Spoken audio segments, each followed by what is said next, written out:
eh bien, je vous propose de commencer ce deuxième cours. Avant de passer au cours lui-même, je vous rappelle le séminaire qu'on va avoir tout à l'heure à 11h30, qui sera donné par Selim Yokim de l'Université de Heidelberg, et dont le titre sera, en français, donc 1, 2, 3, beaucoup, comment créer des systèmes quantiques à one atom at a time. Je vois que j'ai oublié le mot atome, un atome à la fois.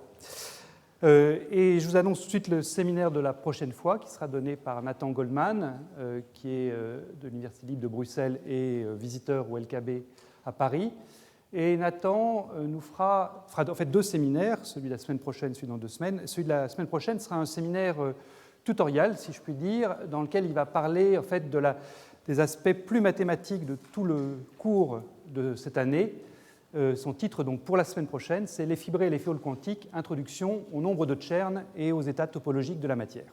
Voilà. Donc là, maintenant, je vous propose de repartir sur le cours proprement dit. La dernière fois, on avait posé les principes de la description quantique d'une particule chargée dans un champ magnétique. Et aujourd'hui, j'aimerais terminer de mettre en place donc, ce magnétisme traditionnel, si je puis dire, c'est-à-dire traditionnel, de vraies particules chargées dans un vrai champ magnétique.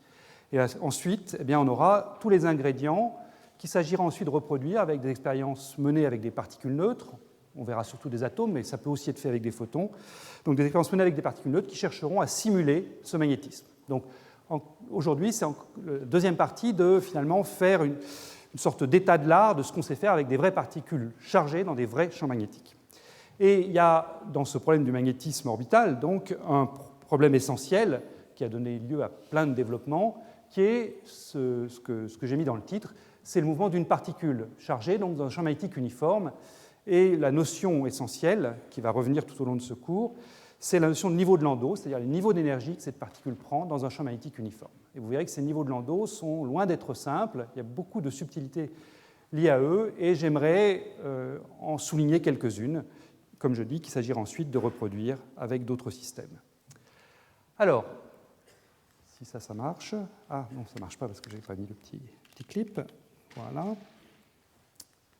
Voilà, donc ce mouvement d'une particule chargée dans un champ magnétique uniforme, on va d'abord le regarder d'un point de vue classique.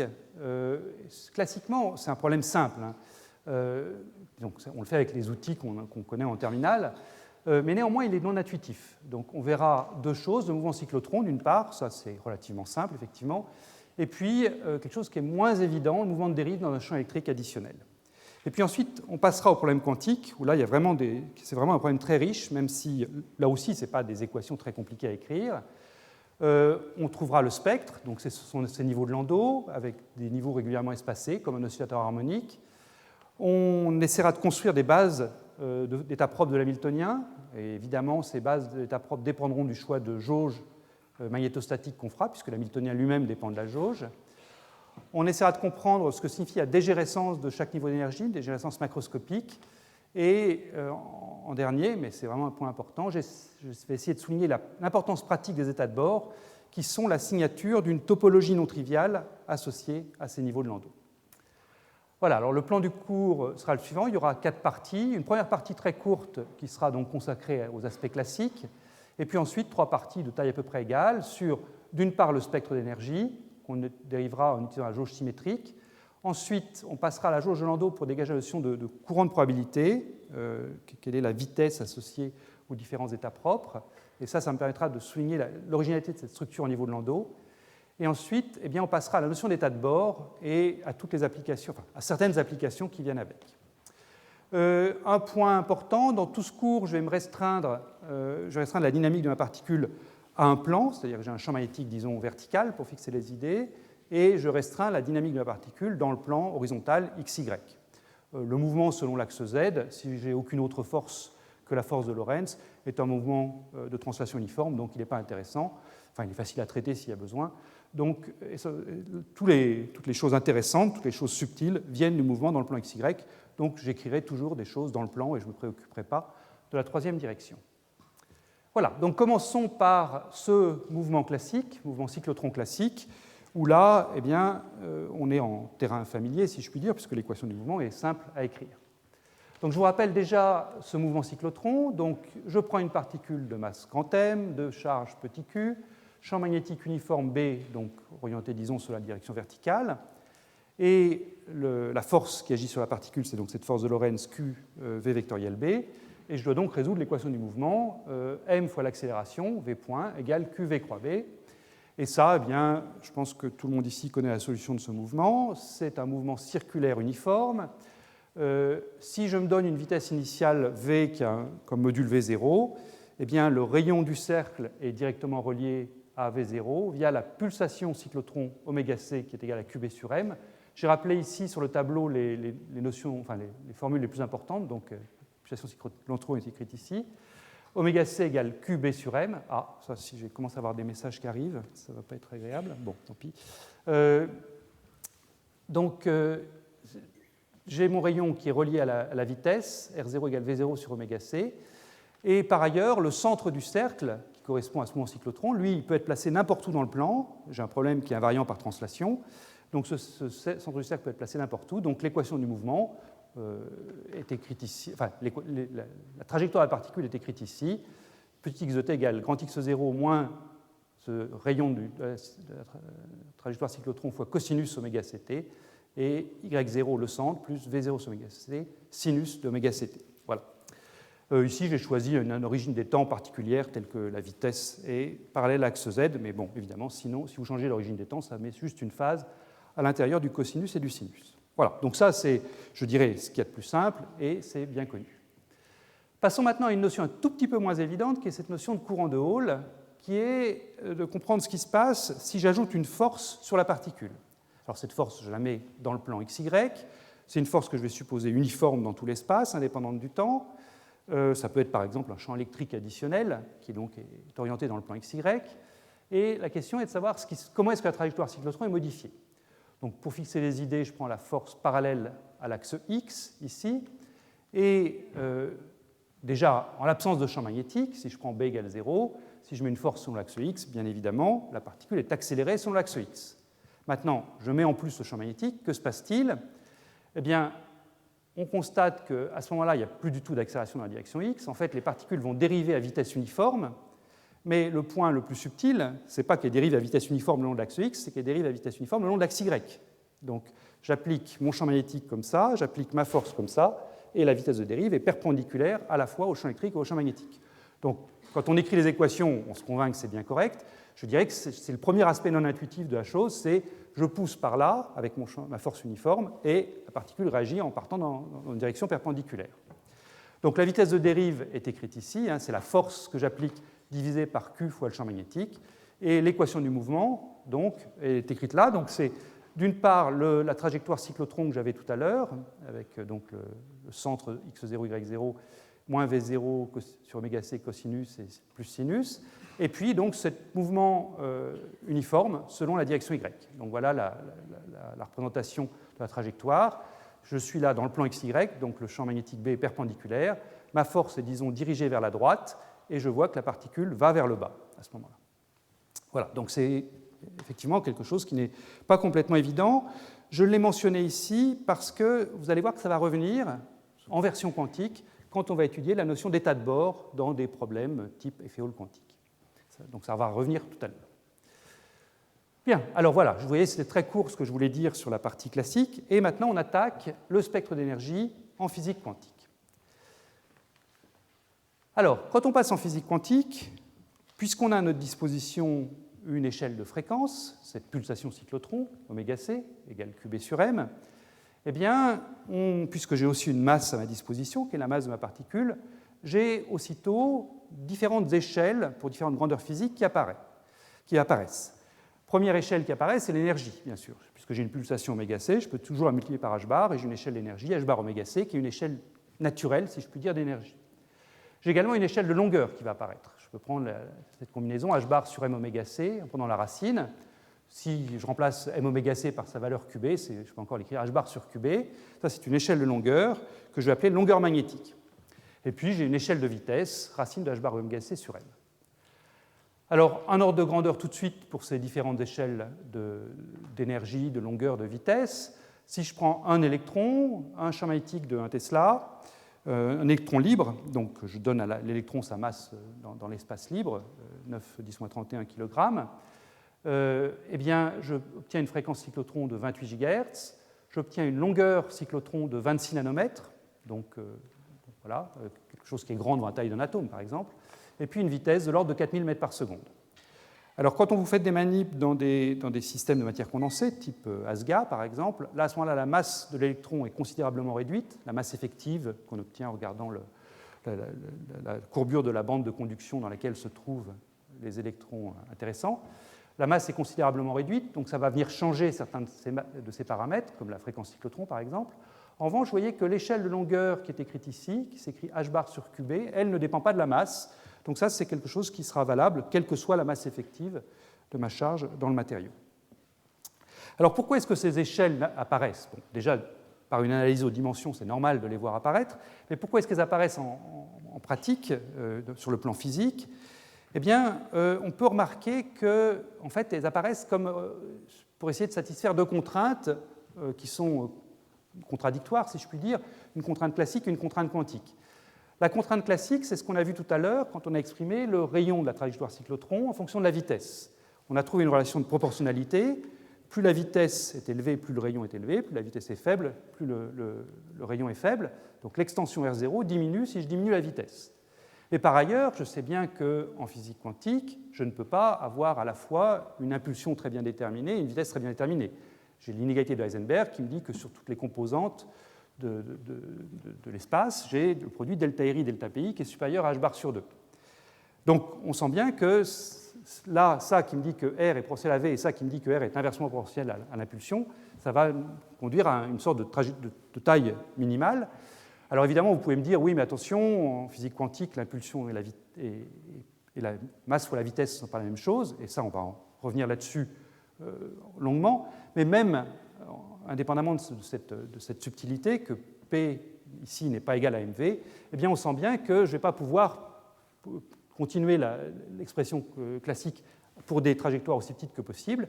Et ce qu'on va voir ensemble dans ce cours, eh bien c'est qu'en fait, cette longueur magnétique qui est écrite ici représente en quelque sorte la taille minimale d'une orbite cyclotron compatible avec l'inégalité de Heisenberg. Voilà. Donc si vous voulez vous représenter ce que signifie cette longueur magnétique, eh bien c'est ça, c'est la plus petite trajectoire cyclotron que je suis capable de faire pour une charge Q donnée dans un champ magnétique B donné. Bien, alors, maintenant, essayons d'aller un petit peu plus dans les détails.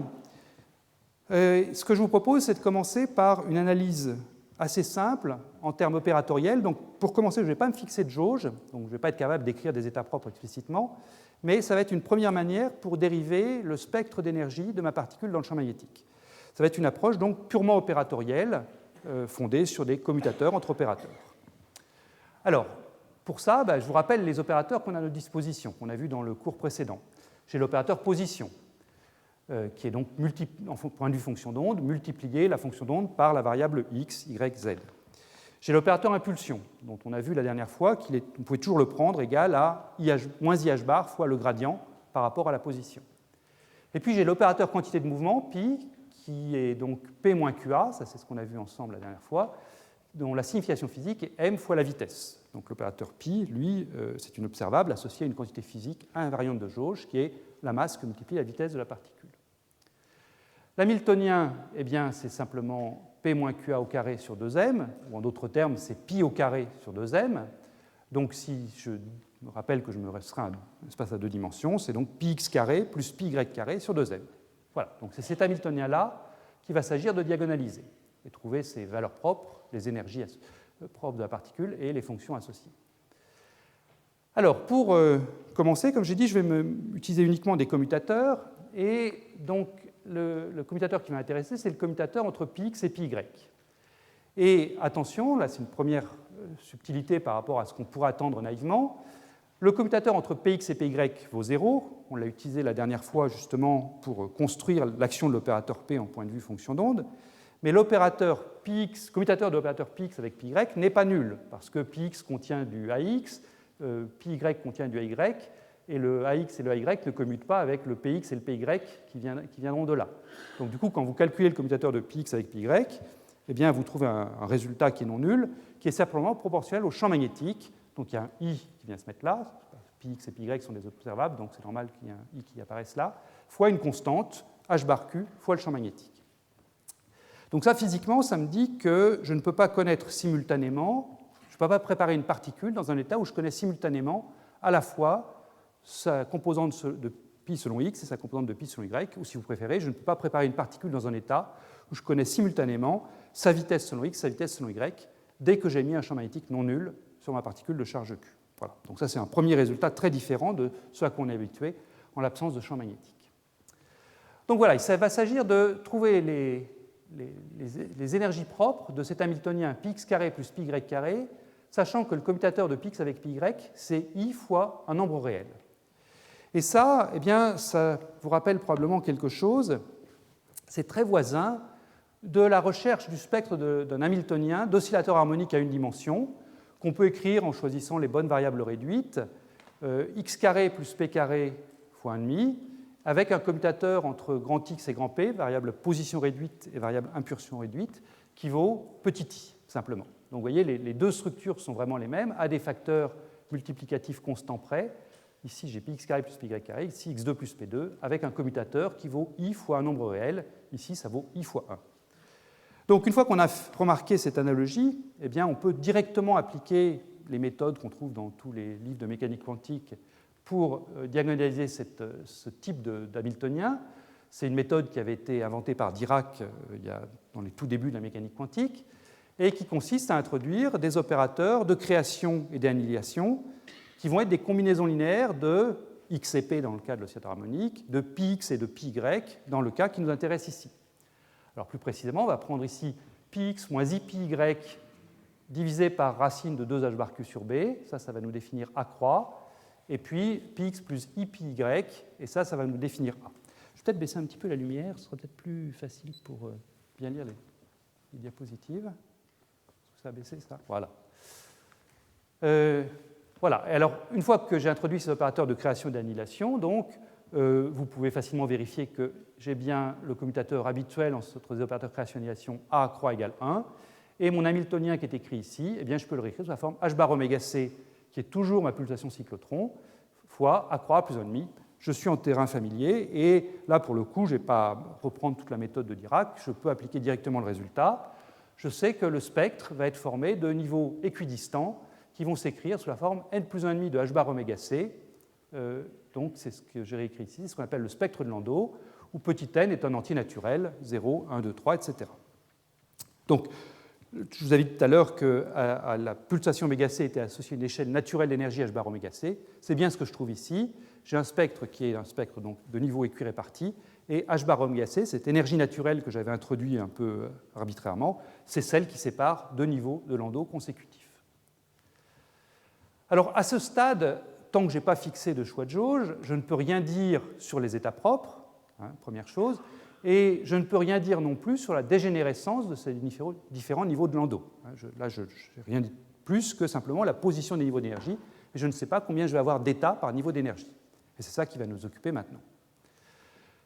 Donc, allons-y. Introduisons maintenant un choix de jauge particulier.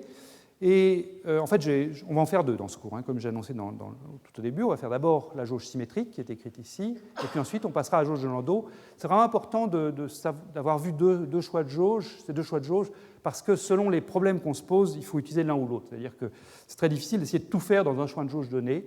Donc on n'échappe pas à passer les deux en revue. Ce n'est pas si compliqué que ça, donc on va le faire. Donc le choix de jauge symétrique brise l'invariance par translation. On va se fixer un point donné de l'espace, que je vais appeler l'origine ici, et ensuite, eh bien, autour de ce point, je vais respecter l'invariance par rotation du problème. Le champ magnétique B est perpendiculaire au plan, et je vais prendre un potentiel vecteur qui est orthoradial et dont le module croît linéairement avec la distance au centre. Donc c'est un potentiel vecteur A qui s'écrit donc en coordonnées cartésiennes, moins by sur 2, bx sur 2, 0. Donc, encore une fois, je préserve l'invariance par rotation autour du centre grâce à ce point-là, grâce à ce choix-là. Alors, une fois que j'ai fait ce choix de jauge, comment est-ce que je peux écrire mon Hamiltonien ? Donc, mon Hamiltonien, c'est toujours le P moins QA au carré. Et donc, comme comme j'ai affaire à un développement d'un binôme, là, je vais avoir le terme p carré ici, donc px carré plus py carré sur 2m. Je vais avoir le terme en q2 a carré sur 2m qui va donc me donner ici, quand je vais prendre le carré de a, je vais trouver du x2 plus y2 fois un préfacteur que je peux réécrire encore une fois en fonction de ma pulsation cyclotron oméga c fois la masse fois un coefficient huitième. Je vous laisse vérifier les calculs, hein, mais ils sont vraiment sans aucune difficulté. Et puis j'ai le terme croisé qui va être en px à x et du py à y. Alors py à y, vous voyez, ay, c'est la composante qui est écrite ici, fait dire du x. Donc j'aurai du x fois py, et puis le px à x, lui, me fera intervenir du px fois la variable y. Donc je vois apparaître, à cause du signe qui est là, xpy moins ypx fois un facteur oméga c sur 2. Là encore, le préfacteur, je vous laisse le vérifier si vous avez des doutes. Alors, cette forme-là, qu'est-ce qu'on reconnaît? Eh bien, on reconnaît un premier terme ici qui est un hamiltonien assez familier. C'est simplement un hamiltonien en p carré sur 2m plus 1,5 de oméga 2x2. Enfin, c'est un hamiltonien d'un oscillateur harmonique isotrope à deux dimensions. Donc, je vais vous rappeler la structure de ces niveaux d'énergie, mais enfin, on sent que ça ne va pas être bien compliqué. Et puis, le deuxième terme, en xpy moins ypx, ben ça, c'est rien d'autre que la composante selon z de l'opérateur moment cinétique. Donc là aussi, on est en terrain assez familier et on va pouvoir trouver la forme de ces fonctions propres et des états propres sans difficulté. Et ce qui est intéressant, la raison pour laquelle je vais m'intéresser séparément à H0 et LZ, eh bien, c'est que H0 et LZ commutent. Ça, c'est assez clair, puisque c'est un hamiltonien d'un oscillateur harmonique isotrope, donc invariant lui aussi par rotation dans le plan XY. Et donc, puisqu'il est isotrope, cet hamiltonien il commute avec le moment cinétique selon Z. C'est justement la description de l'invariance par rotation. Donc, H0 et LZ commutent. Donc, je vais pouvoir chercher une base de vecteurs propres communs. Donc, si je connais une base de fonctions propres communes à H0 d'une part et à LZ d'autre part, eh bien, je sais que ces fonctions propres seront fonctions propres de la somme. Et donc, j'aurai tout de suite diagonalisé le problème pour H. Voilà. Donc, allons-y. Donc là, il va y avoir 2 ou 3 transparents qui vont être un petit peu calculatoires. Ça va être la partie la plus calculatoire de l'amphi. Bon, il en faut, je suis désolé, un petit peu. Donc, les calculs sont... Je vais essayer de les faire dans les grandes lignes, mais ils sont normalement détaillés dans les notes. Enfin, il faut y passer. Donc, regardons ces deux opérateurs en jeu, H0 et LZ. H0, je vous ai dit, c'est l'opérateur d'un oscillateur harmonique à deux dimensions, donc de pulsation oméga c sur 2. Sur 2 parce que c'était 1/8 de m oméga c carré qui intervenait. Donc c'est 1,5 de m fois le carré de oméga c sur 2. Alors si un oscillateur a deux dimensions, les états propres, ce n'est pas compliqué de les trouver. L'état fondamental, c'est quand à la fois l'oscillation selon x et l'oscillation selon y sont dans leur état fondamental. Ensuite, si je veux chercher le premier niveau excité, je peux par exemple donner un quantum d'oscillation selon x en gardant y dans son état fondamental, ou je peux aussi garder x dans son état fondamental et exciter y d'un quantum. Et puis ensuite, si je veux dans l'espace à deuxième niveau excité, je peux exciter x deux fois et laisser y dans l'état fondamental, exciter y deux fois en laissant x dans son état fondamental, ou exciter x une fois et y une fois, etc. Donc, une fois qu'on a compris ça, les valeurs propres de l'hamiltonien, les énergies propres, ce seront de la forme nx plus 1,5 de h bar oméga c, ça c'est l'oscillateur selon x, plus ny plus 1,5 fois h bar oméga c, c'est l'oscillateur selon y. Et ça, je peux le réécrire en faisant la somme des deux. N0, c'est simplement la somme nx plus ny. Donc je peux écrire les énergies propres sous la forme n0 plus 1, h bar oméga c sur 2. Le petit n0, encore une fois, c'est un entier naturel. Alors j'ai représenté ici, sur un dessin, ce que je viens de vous dire. L'état fondamental est non dégénéré. Il faut que l'oscillateur selon x et l'oscillateur selon y soient dans leur état fondamental. Premier niveau excité est dégénéré deux fois. C'est fait toutes les combinaisons linéaires de j'excite x et je laisse y fondamental, ou je laisse x au repos et j'excite y une fois. Et ensuite, le deuxième niveau excité est dégénéré trois fois, quatre fois, etc. Voilà donc la diagonalisation de l'hamiltonien H0 et les fonctions propres. Eh bien, c'est donc ces états où j'ai mis nx quanta d'oscillation selon x et ny quanta selon y. Et les fonctions propres vont donc être les fonctions de Hermite associées à la variable x, les fonctions de Hermite associées à la variable y. Donc ce que j'ai appelé Pnx ici et Pny ici, c'est simplement les polynômes de Hermite que je multiplie par la gaussienne et puissance moins x2 sur 4L2, où L, eh bien, c'est donc la longueur associée à la pulsation oméga c, c'est donc la longueur magnétique que j'avais introduite tout à l'heure, celle qui est écrite au tableau là-bas, ce racine de h bar sur m oméga c.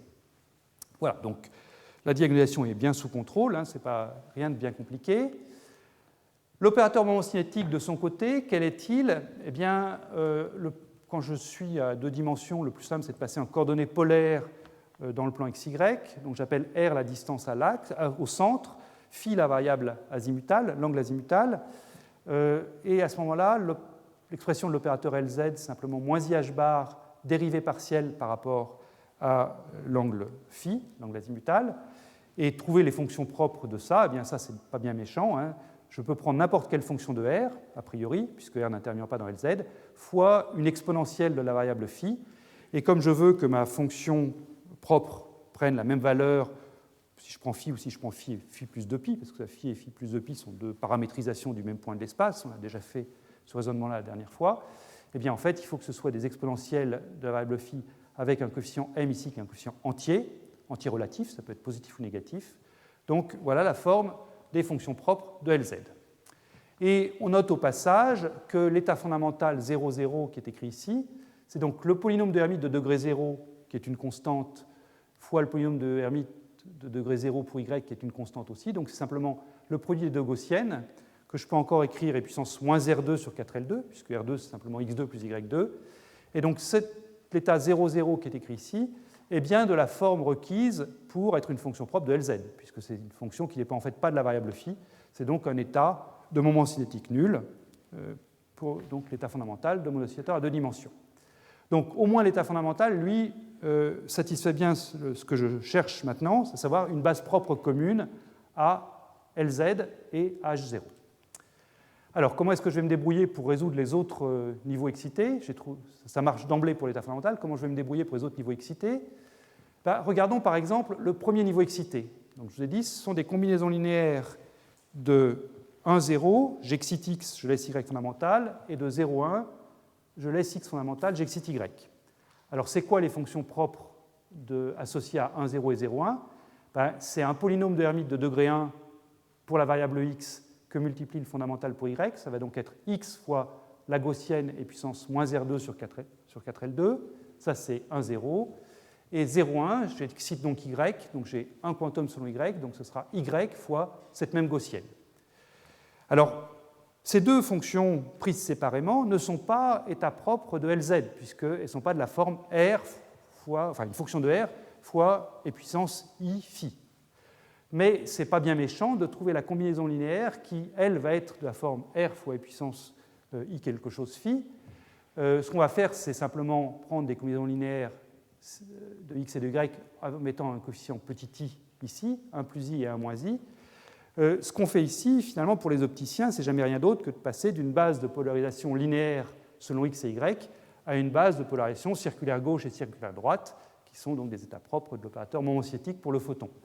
Donc là, c'est exactement ça que je fais. Je prends des combinaisons linéaires donc avec un signe plus et un signe moins de ces deux fonctions propres. J'obtiens x plus y et x moins y. Et ça, je peux le réécrire r fois e puissance plus i phi fois ma gaussienne, qui elle est bien de la forme une fonction de r. Et là, j'obtiens r e puissance moins i phi. Et j'obtiens donc deux états qui sont toujours évidemment états propres de H0, puisqu'ils sont dans le sous-espace propre correspondant au premier niveau excité, et qui sont maintenant états propres de LZ avec la valeur propre m égale plus 1 et m égale moins 1, plus précisément plus h bar et moins h bar. Alors, ayant dit ça, je peux maintenant passer à une représentation graphique assez commode pour repérer ces états. Donc ici, sur l'axe des Y, je mets les valeurs propres pour l'Hamiltonien H0, et sur l'axe des X, je mets les valeurs propres, petit m, pour l'opérateur LZ. Donc on a trouvé l'état fondamental qui est la gaussienne et puissance moins R2 sur 4L2 déjà, donc lui on l'a, et on vient de faire le travail pour le premier sous-niveau excité ici, dans lequel on a donc identifié deux états qui correspondent à m égale moins 1 ici et à m égale plus 1 là, et j'ai rappelé l'expression du m égale plus 1 qui est écrite là, donc c'est du type R et puissance i phi puissance moins R2 sur 4L2. Alors on peut faire ce travail-là pour tous les sous-niveaux, tout état propre de H0. Je ne vais pas le faire ici, c'est très bien fait dans le livre de Claude Cantanucci, Franck Laloé et Bernard Dieu. Là, moi, tout ce qui va m'intéresser, c'est en fait une petite partie du résultat, c'est le fait qu'on peut à chaque fois identifier très simplement la fonction propre associée à ce que je peux appeler l'état extrémum. C'est-à-dire que quand je prends n0 égale 2, en fait, ce qu'on peut montrer, c'est que là, j'ai trois valeurs possibles de m qui sont moins 2, 0 et plus 2. Et la fonction propre associée à m égale plus 2, c'est simplement r carré et puissance plus 2 phi fois la gaussienne. Donc vous voyez apparaître une structure assez mathématique très simple. Hein. Là, j'ai la gaussienne. Là, j'ai r et puissance phi fois la gaussienne. Là, j'ai r carré et puissance 2 phi fois la gaussienne. Et ça continue comme ça. Si vous prenez le n0 égale 3, vous aurez ici R3 et puissance 3 phi fois la gaussienne, etc. Voilà, donc là, j'ai représenté la base propre commune à nos deux opérateurs H0 et LZ. On est presque au bout de nos peines. Il ne reste plus qu'à mettre ensemble maintenant tout ça pour avoir les fonctions propres de l'hamiltonien H de ma particule dans le champ magnétique. Donc, dernière diapositive un peu calculatoire, c'est mettre ensemble donc, ce qu'on vient de trouver, à savoir les fonctions propres de H0, dont je vous ai dit que c'était la forme n0 plus 1 h bar oméga c sur 2, donc les valeurs propres associées à LZ, oméga c LZ, dont je vous ai dit que c'est la forme m fois h bar oméga c sur 2 voilà, pour LZ, et le fait donc, que les valeurs de m possibles sont les suivantes, donc c'est ce que j'ai montré juste à la diapositive précédente, m varie entre moins n0 et plus n0 par pas de 2. Donc j'ai moins n0 plus 2, jusqu'à n0 moins 2, n0. Voilà, mettons tout ça ensemble. Alors, quand vous mettez tout ça ensemble, quand vous additionnez ça, enfin, quand vous soustrayez ça et puis ça, puisque je dois faire H0 moins oméga c LZ, eh bien, vous voyez simplement que quand je soustrais ça et ça, les oméga c sur 2 vont se doubler. Je vais obtenir quelque chose qui va être de la forme n fois h bar oméga c plus 1,5 de h bar oméga c, où petit n, c'est n0 moins n sur 2, et compte tenu des valeurs possibles pour m, ça, c'est un entier positif ou nul. Alors, je fais une représentation graphique, et après, on aura terminé, pour vous montrer ce qui se passe. C'est une sorte de petit jeu de taquin dans lequel on va repartir du diagramme que j'ai obtenu à la diapositive précédente. Je vous rappelle ce que j'avais. J'avais en ordonnée les valeurs propres pour H0, en abscisse les valeurs propres pour LZ, et puis, donc, maintenant, je vais faire cette différence entre n0 plus 1 h bar oméga c et puis ce oméga c LZ. Donc, qu'est-ce qui se passe quand je prends ces énergies-là et que je leur soustrais le moins m fois h bar oméga c sur 2? L'état fondamental, lui, ne va pas bouger, puisque je vous ai dit c'est un m égale 0. L'état premier niveau excité, je vous dis que ça c'était m égale moins 1, ça c'était m égale plus 1. Donc, le plus 1 va descendre. Il va descendre d'une quantité m fois h bar oméga c, donc avec m égale 1, donc il va descendre de h bar oméga c sur 2. Mais comme cet écart-là, c'est précisément h bar oméga c sur 2, celui-là va descendre pour venir se mettre au même niveau que mon état fondamental. Lui va monter, et il va monter de h bar oméga c sur 2 pour aller se mettre au même niveau que le deuxième niveau excité. Je continue. Celui-là, c'est un m égale plus 2, hein, c'est ce qui est écrit ici. Donc il va descendre de 2 fois h bar oméga c sur 2. Donc une fois, 2 fois. Donc il va venir lui aussi se mettre au niveau de l'état fondamental. Là, celui-là, il va descendre de 3 fois, il va venir se mettre là aussi. Celui-là, il va descendre de 4 fois, donc il va venir se mettre là aussi. Et puis les autres, vous pouvez vérifier ce qui se passe. Donc il y a lui qui descend d'une unité parce que c'est un m égale plus 1, il y a lui qui monte de 2 unités parce que c'est un m égale moins 2, etc. Et quand vous mettez tout ensemble, donc c'est un petit jeu de taquin, hein, et quand vous mettez tout ensemble, voilà à quoi vous arrivez. Vous arrivez à donc, ces niveaux de Landau que j'ai écrits ici, n plus 1,5 de h bar oméga c. L'état fondamental, ici, je vois qu'il va être infiniment dégénéré. Ça, je n'avais pas eu la réponse tout à l'heure. Hein. Je vous avais dit, je ne connais pas la dégénérescence. Mais là, je vois qu'il est infiniment dégénéré, puisque je vais pouvoir fabriquer une infinité d'états ici, en prenant des couples n0, m qui sont égaux entre eux, mais n0 peut être arbitrairement grand et m peut être arbitrairement grand. Donc, je vais pouvoir fabriquer une infinité d'états ici, tous orthogonaux entre eux, qui vont former mon niveau de Landau fondamental. Même chose pour le premier niveau de Landau excité n égale 1, même chose pour n égale 2, etc. Donc là, on a gagné quelque chose par rapport à la méthode algébrique que j'avais présentée au début. On connaît nos niveaux de Landau, enfin on connaît la dégénérescence de nos niveaux de Landau, et puis on a aussi une base d'état propre. Alors regardons là d'un tout petit peu plus près cette base d'état propre. Et plus précisément, je vous propose de regarder simplement le niveau de Landau fondamental. c'est-à-dire le plus bas. Là. Ce que je vais dire sur le niveau de Landau fondamental pourrait éventuellement se généraliser aux autres niveaux de Landau, mais focalisons-nous sur celui qui est en bas, là, donc celui-là. On a vu comment est-ce qu'on le construisait. Je le construisais par mon petit jeu de taquin, là, en baissant tous les états que j'avais appelés extrémaux, c'est-à-dire tous les états qui est du type x plus y à la puissance m fois la gaussienne, c'est-à-dire tous les états qui est du type r puissance m et puissance i m phi fois cette gaussienne. Donc si je regarde la forme de ces fonctions d'onde, ou plus précisément la forme de la distribution de probabilité associée à cette fonction d'onde, donc si je prends le module carré de ça, je vais avoir r puissance 2m, le module de puissance i m phi, ça vaut 1 bien sûr, fois e puissance moins r2 sur 2L2. Et donc ça, c'est facile de faire une analyse de cette distribution de probabilité. On trouve qu'elle est invariante par rotation autour de l'axe Z, ici. Et puis, on trouve que c'est en fait une fonction piquée. L'endroit où elle est les maximums, c'est racine de 2m plus 1 fois la longueur magnétique. Et la largeur, c'est simplement cette longueur magnétique petit l.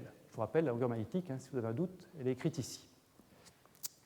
Et donc, en particulier, là, je retrouve la notion que j'avais dite tout à l'heure, qui était la notion d'orbite cyclotron minimum. Quelle est la taille minimum que ma particule peut prendre dans ce champ magnétique B? Eh bien, la taille minimum, je vais l'obtenir en prenant m égale 0 ici, et ce sera donc simplement la gaussienne et puissance moins R2 sur 4L2. Et donc, c'est effectivement ça, une gaussienne qui a une extension de l'ordre de la longueur magnétique, et c'est ce que je peux faire de plus petit. Après, j'ai d'autres orbites, enfin, j'ai d'autres fonctions propres qui sont celles-ci, mais dans le choix de jauge que j'ai pris, si je cherche l'orbite centrée en 0, la plus petite que je peux faire, c'est cette pastille de taille petit l qui correspond à m égale 0. Voilà. Alors, pour terminer sur cette partie sur la jauge symétrique, j'aimerais maintenant discuter un tout petit peu la structure de ce niveau de Landau fondamental, structure au niveau mathématique et au niveau dimension. Dimension pris dans un sens un petit peu flou, comme vous allez voir, mais qui quand même est important d'avoir en tête. Si je prends une fonction quelconque dans le plan, une fonction d'onde quelconque, c'est une fonction des variables x et y, je peux toujours, cette fonction de variables x et y, la réécrire en fonction de deux autres variables, qui sont les variables x plus y et x moins y. C'est un changement de variable que j'avais fait tout à l'heure, donc je peux le refaire ici. J'appelle petit u égale x plus y, u bar égale x moins y, donc si vous voulez, je passe dans le plan complexe, pour le dire en termes mathématiques. Et une fonction des variables x et y peut également s'écrire, si je préfère, comme une fonction psi, alors là je mets un tilde pour dire que j'ai changé de variable, des fonctions u et u bar. Là, personne ne peut m'interdire de faire ce changement de variable, c'est quelque chose qu'on fait couramment en mathématiques, de passer de xy à u bar. Et bien maintenant, si je regarde ce que c'est qu'une fonction du niveau de Landau fondamental, donc, oui, j'ai oublié de le dire, je vais toujours l'appeler LLL, parce qu'en anglais, on appelle ça Lowest Landau Level, et donc ça, même dans les textes français, on s'autorise cet acronyme LLL. Donc une fonction du niveau de Landau fondamental, LLL, eh bien, je vous ai dit, ce sera une combinaison linéaire des x plus y puissance m et puissance moins R2 sur 4L2. C'est les fonctions que j'avais montrées ici. Donc ça veut dire quoi, ça? Ça veut dire que mon psi de xy, s'il appartient au niveau de Landau fondamental, qui est donc ce sous-espace dans lequel je vais me placer très souvent dans ce cours, eh bien, ça veut dire que je peux l'écrire somme sur m des cm et puissance x plus y puissance m fois la gaussienne et puissance moins R2 sur 4L2. Cette gaussienne, c'est la même pour tous les états, donc je peux la mettre en facteur. Le x plus y puissance m, c'est simplement u puissance m. Donc finalement, dire qu'une particule est dans ce sous-espace infini qui est le niveau de Landau fondamental, eh bien, c'est dire que sa fonction d'onde psi de xy, c'est en fait une fonction f de u fois la gaussienne. Donc f de u ici, c'est simplement la somme des cm um. Donc vous voyez que ce que je suis en train de vous dire, c'est que finalement, passer dans le niveau de Landau fondamental, ça consiste à continuer à travailler en dimension infinie, mais finalement, je suis passé dans l'espace à deux dimensions, où j'avais deux variables x et y, ou si vous préférez, deux variables u et u bar, deux variables indépendantes, à un espace à une dimension fictif, où je n'ai plus que des fonctions de la variable u. Alors évidemment, j'insiste sur le mot fictif. Mes particules peuvent toujours bouger à la fois dans x et dans y, je peux la mettre n'importe où dans le plan, mes particules. Mais sur le plan mathématique, se restreindre au niveau de Landau fondamental, ça veut dire que finalement, on restreint le domaine des fonctions possibles, qui étaient a priori des fonctions indépendantes des variables u et u bar, à seulement des fonctions de la variable u. La variable u bar est complètement ignorée dans tout ça. si ce n'est pour la gaussienne elle-même, ici, puisque ici, vous voyez, j'ai R2 qui apparaît, et R2, c'est simplement le produit U bar. Mais U bar n'intervient que là-dedans. Tout le reste, si vous faites de la physique dans le niveau de Landau fondamental, eh bien, ce sera de la variable U, et la variable U seulement. Voilà, donc ça, c'est une remarque importante qui va revenir dans la suite, donc je voulais la faire tout de suite. Bien, alors, on continue notre exploration, et je voudrais maintenant passer au troisième paragraphe, qui est un paragraphe sur la jauge de Landau et la notion de courant de probabilité. Alors, cette jauge de Landau, donc, c'est une autre manière de décrire le même champ magnétique, hein, j'insiste bien, c'est le même problème physique.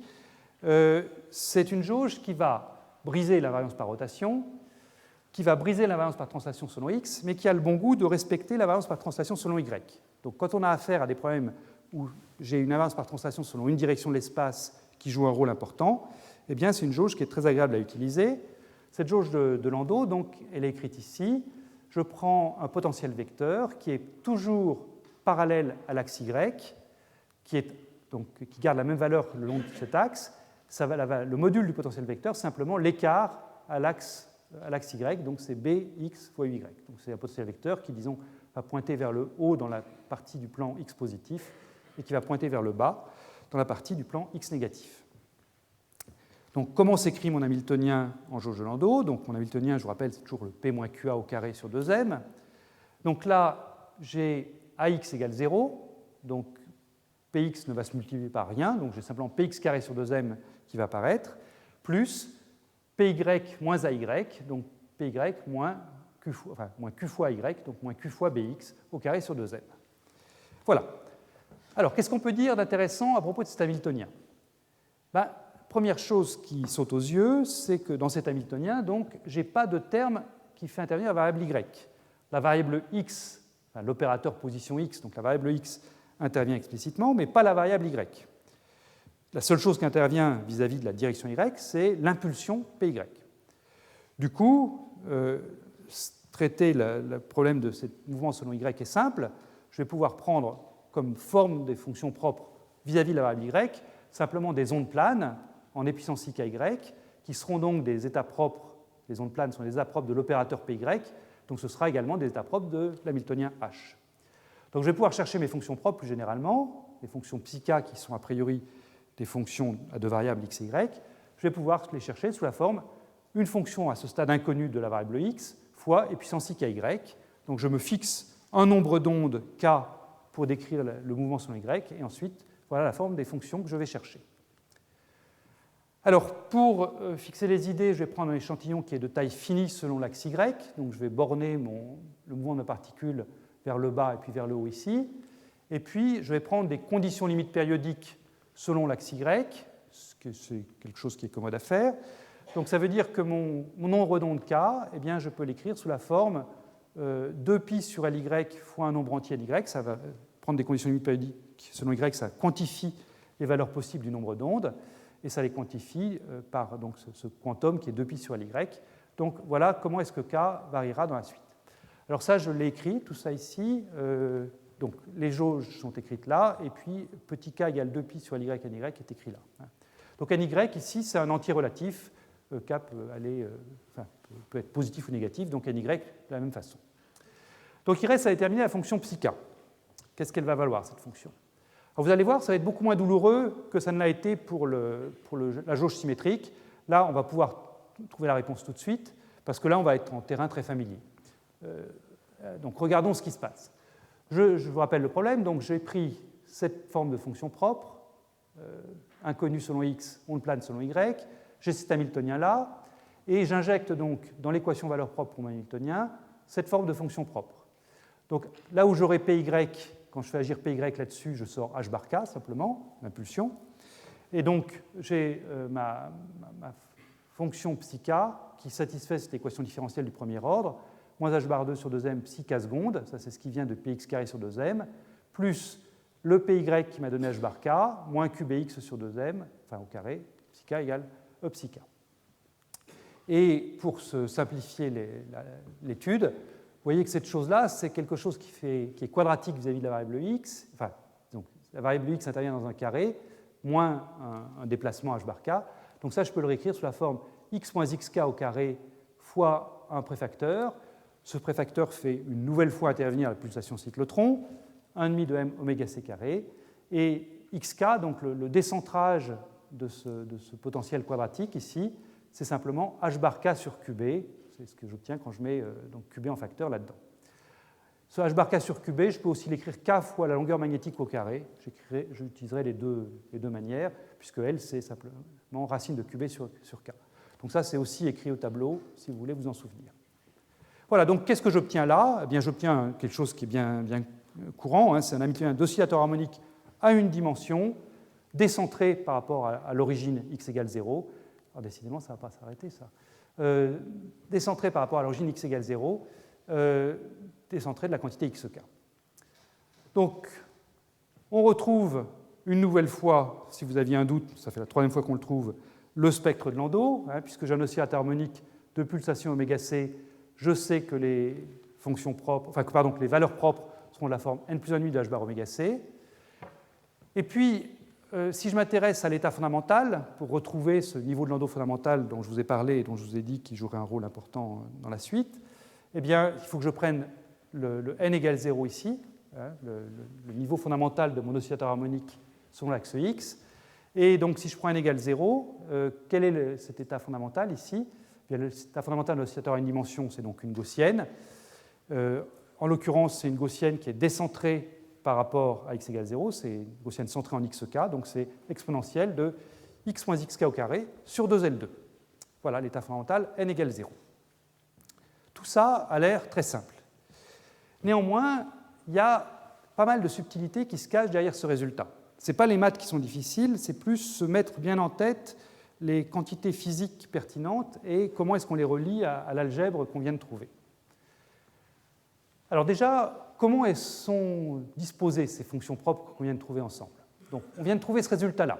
J'ai pris un nombre d'ondes k, j'ai écrit mon équation d'oscillateur harmonique et j'ai dit, quel que soit finalement le nombre d'ondes k, j'ai toujours le même spectre, qui est ce spectre en n plus 1,5 de h bar oméga c. Vous voyez, dans le membre de gauche, j'avais k qui figurait, mais dans le membre de droite, petit k, le nombre d'ondes selon y n'intervient pas.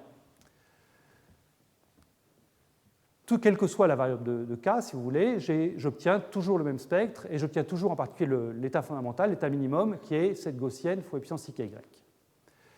Donc ça me fournit, si vous voulez, une nouvelle base de fonctions propres du niveau de Landau fondamental quand je varie k.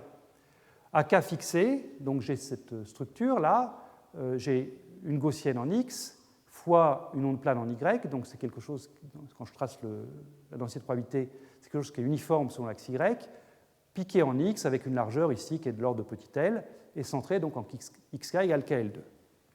Bien. Qu'est-ce que je peux dire déjà de ce qui se passe quand je varie k, c'est-à-dire quand je passe de k à k'? Bien, je vous ai dit que si je prenais un système de taille finie, les valeurs de k étaient quantifiées, étaient repérées par un indice, un nombre entier petit ny, et le quantum c'était 2π sur ly. Donc si je prends deux valeurs de k très proches l'une de l'autre, en prenant simplement ny et puis ny plus 1, donc j'obtiens k et puis k' égale k plus la valeur immédiatement suivante, c'est-à-dire 2π sur ly, eh bien, si je regarde de combien le décentrage varie, combien je prends xk et puis je passe au xk', eh bien, j'obtiens un décentrage qui est en fait très très faible devant la largeur magnétique, parce que vous voyez, xk c'est kl2, si je passe de k à k plus 2π sur ly, je vais augmenter xk de la quantité 2π l carré sur ly, et cette chose-là, c'est très petit devant 1 si je dis que ma longueur magnétique petit l, elle est très petite devant la taille de mon échantillon. J'ai un échantillon qui a une taille grand Ly, ma longueur magnétique, c'est une longueur a priori microscopique, elle est petite devant la taille de l'échantillon, donc L carré sur Ly, c'est... Ah non, oui c'est ça, c'est petit devant petit l, c'est bien ça. Donc ça veut dire que quand je passe de k à k', eh bien je change un peu le centrage de ma gaussienne, mais un tout petit peu. Néanmoins, ces fonctions-là sont bien orthogonales, elles sont bien orthogonales à cause du puissance ik. Ce qui assure l'orthogonalité entre ces deux fonctions propres, là, c'est que j'ai puissance ik qui passe à puissance ik', et l'orthogonalité vient de là. Alors, une chose qui est, je dis qu'il y avait des choses subtiles là-dedans, une chose très subtile, au moins quand on regarde ça à première vue, c'est que ce que je suis en train de vous dire, c'est que je sors donc différents nombres d'ondes k correspond à différentes impulsions selon l'axe y, mais elles ont toutes la même énergie, à savoir n plus 1,5 de h bar oméga c, donc en particulier 1,5 de h bar oméga c si je prends l'état fondamental n égale 0. En d'autres termes, je ne vois pas là-dedans apparaître ce que j'attendrais naïvement, à savoir l'énergie cinétique h bar 2 k2 sur 2m associée à cette onde plane et puissance IKY. Où est-ce qu'elle est passée, cette énergie cinétique h bar 2 k2 sur 2m? Naïvement, encore une fois, quand on me donne une onde plane et puissance IKY, je m'attends à voir l'énergie cinétique apparaître. Est-ce que c'est parce que j'ai fait une approximation? Non. Tout ce que j'ai fait là est rigoureusement exact, une fois l'hamiltonien fixé. Ce que je trouve simplement, c'est que changer K, ça ne change pas l'énergie, mais ça conduit à un centrage différent. Donc, où est cette énergie-là? Eh bien, cette énergie-là, elle n'est pas là pour la bonne et simple raison que, encore une fois, h bar k, l'impulsion h bar k, ce n'est pas la quantité de mouvement de la particule. Ça me décrit la manière dont la phase de ma fonction d'onde varie, mais ça ne me dit pas à quelle vitesse bouge la particule. Et donc, il n'y a pas d'énergie cinétique, simplement parce que la particule ne bouge pas. Voilà, c'est ça la vraie réponse. Et pour s'en convaincre, eh bien, on va regarder, calculer séparément l'impulsion et la quantité de mouvement pour cette fonction qu'on a choisie dans l'état fondamental, la gaussienne selon x fois e puissance IKY. Donc l'impulsion déjà selon y, l'impulsion selon y, c'est donc moins IH bar dérivé par rapport à y, on l'a déjà vu plein de fois, et l'impulsion vaut bien h bar k, là il n'y a pas de doute. Maintenant, si vous regardez la quantité de mouvement selon y, donc cette quantité de mouvement selon y, c'est l'opérateur py moins q fois y, donc c'est moins IH bar d sur dy moins q bx. Et si je calcule maintenant la valeur moyenne de cette vitesse sur ma fonction d'onde qui est écrite ici, sur la fonction propre, eh bien vous voyez que ce que je vais être amené à prendre, quand je vais faire agir cet opérateur quantité de mouvement sur ma fonction d'onde, je prends d'une part la dérivée par rapport à la valeur y, donc ça va me donner du h bar k, mais je vais être aussi amené à prendre moins qbx, et donc cette chose-là, je vais pouvoir le réécrire quand je prends la valeur moyenne, le module de psi k au carré, le x ici qui vient de ce qbx qui est là, et le xk qui vient du h bar k que je sors ici. Donc en fait, la valeur moyenne de la vitesse, ça fait intervenir la valeur moyenne de x moins xk sur la densité de probabilité de ma fonction d'onde, psi k de x. Et comme psi k de x, elle est précisément centrée en xk, eh bien cette valeur moyenne-là, elle est nulle. Donc il n'y a pas de vitesse du tout associée au mouvement selon y. Donc attention, hein, c'est vraiment un piège quand on voit ça la première fois. Et puissance IKY selon l'axe y pour ma fonction d'onde ne signifie pas que ma particule bouge avec la vitesse h bar k sur m le long de cet axe. Elle n'a pas de vitesse le long de cet axe. Voilà. C'est encore une fois lié à cette différence entre impulsion et quantité de mouvement. Donc ça explique pourquoi il n'y a pas d'énergie cinétique, simplement parce que, puisque la vitesse est nulle, c'est normal qu'il n'y ait pas d'énergie cinétique. Voilà. Donc subtilité, point non trivial, mais qui est quand même bien compris quand on va regarder au fond des choses. Dernier point que j'aimerais dire là-dessus, enfin presque le dernier point, c'est la dégénérescence d'un niveau de Landau.